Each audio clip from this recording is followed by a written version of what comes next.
Hello, नमस्ते, कैसे हैं आप सब। और संध्या की तरफ से आप सबका स्वागत है।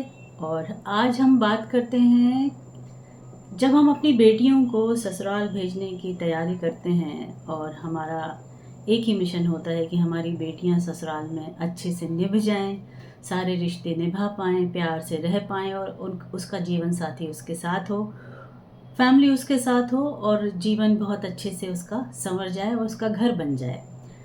तो हम तो अपनी एक बेटी को सारी चीज़ें हम सिखा के भेजने की कोशिश करते हैं और वो कोशिश उसकी जारी रहती है, एक नहीं कई सालों तक। लेकिन एक चीज़ हमने देखी है कि रिश्ते निभाना एक के बस की तो बात नहीं है।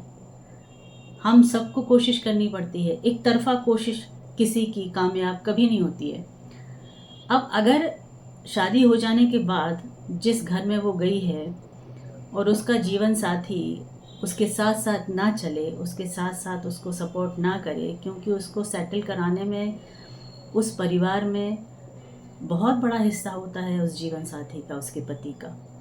वो जैसा चाहे उसकी इमेज को वहाँ बना सकता है, उसकी इमेज को कट करके 25% भी कर सकता है और उसकी इमेज को बढ़ा के उस परिवार का हिस्सा बनाते हुए 100% भी कर सकता है। तो यहाँ पर अगर हम बेटियों को समझा के ससुराल भेजते हैं तो वहाँ ससुराल में उस परिवार का फ़र्ज़ बनता है अपने बेटे को ये समझाने का, सुझाने का कि वो लड़की जो आई है उसके साथ आपको संयम से काम लेते हुए, उसको सिखाते हुए, उसको सपोर्ट करते हुए, उसको सहारा देना है, सपोर्ट करना है, हिस्सा बनाना है ज़िंदगी का।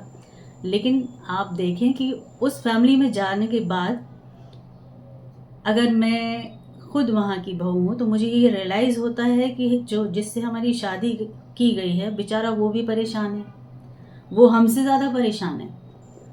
उसको ये परेशानी है कि अगर वो बीवी की तरफ बात करे तो परिवार वाले उसके खिलाफ हो जाते हैं। उसको लगता है कि सबको लगने लगता है कि बेटा तो गया हाथ से।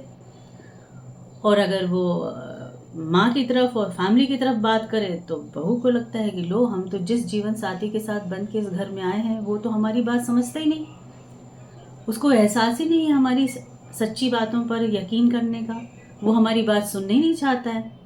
तो यहाँ आके समस्या ये हो जाती है कि एक तरफा नहीं जिया जा सकता है। तो सपोर्ट उस लड़के का बहुत ज़रूरी है और ये समझने का कि फैमिली उसकी जो अपनी है उसको भी वो संभाले, उसको ये गलतफहमी का शिकार उन लोगों को ना होने दे कि वो एकदम एक तरफा चला जा रहा है। और पत्नी को भी ये करना पड़ेगा। तो लड़कों का जो फ़र्ज़ बनता है वो तो डबल हो गया, बहुत ज़्यादा हो गया।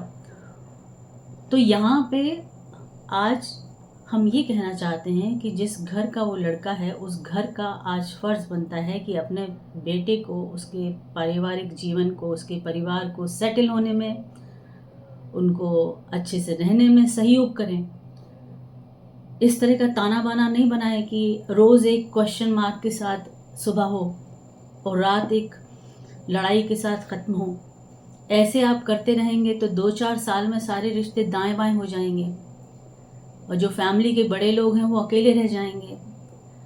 तो सिंपल सी बात है, लड़की का ही सिर्फ फ़र्ज़ नहीं है सारी चीज़ों को हैंडल करने का, लड़के का भी फ़र्ज़ है सारी चीज़ों को हैंडल करने का, सपोर्ट करने का। और साथ में जो उस परिवार का बेस है, जो वहाँ के लोग हैं जिनको हम ससुराल वाले कहते हैं, उनका भी फ़र्ज़ बनता है कि इस फैमिली को सपोर्ट करते हुए आगे बढ़ाएं। तो आज का सिंपल एक मुद्दा है, जिस मुद्दे का सीधा सा सरल उपाय है। अगर आपके घर बहू आ गई है तो बेटे को थोड़ा सा उसकी तरफ जाने दें, रिश्ता बनाने दें। आप कहीं पीछे छूट जाने वाले नहीं हैं, आप तो हमेशा उनके साथ रहने वाले हैं। तो दिल में डर हटा दें कि कोई आपके लड़के को लेके जाएगा। वो तो लड़की लेकर आया है भाई, वो आपके घर में बसने आई है। तो ऐसा परिवेश, ऐसा व्यवहार, ऐसा प्यार दिखाएं कि वो लड़की सब कुछ भूल के आपके घर में सेटल हो जाए। ठीक है। और अगर आपको ये सही लगता है तो इसको आप ज़रूर अपने साथ स्वभाव में लाएं चीज़ों को और व्यवहार में लाएं चीज़ों को, क्योंकि फैमिली तो अपनी है। इसको बनाना हम सभी का फ़र्ज़ बनता है, तो इसको बनाएं। और इसके अलावा अगर आपको कोई कमेंट करने की ज़रूरत है, अगर आपको लगता है कि कमेंट करना चाहिए, आप ज़रूर करें। मुझे खुशी होगी कि आप लोग मुझे सुन रहे हैं, मुझे देख रहे हैं, मेरी बातों को समझ रहे हैं। और अगर कुछ कहना चाहते हैं तो ज़रूर कहें, मुझे खुशी होगी। और हाँ, आप सब्सक्राइब करें क्योंकि वो बहुत ज़रूरी है। आप कर लेंगे तो मुझे खुशी होगी और हम आपके साथ जुड़े हुए हैं। ठीक है, so thank you so much सबको। और आप जुड़े रहिए रियल टॉक विद संध्या के साथ। मैं संध्या, थैंक यू सो मच।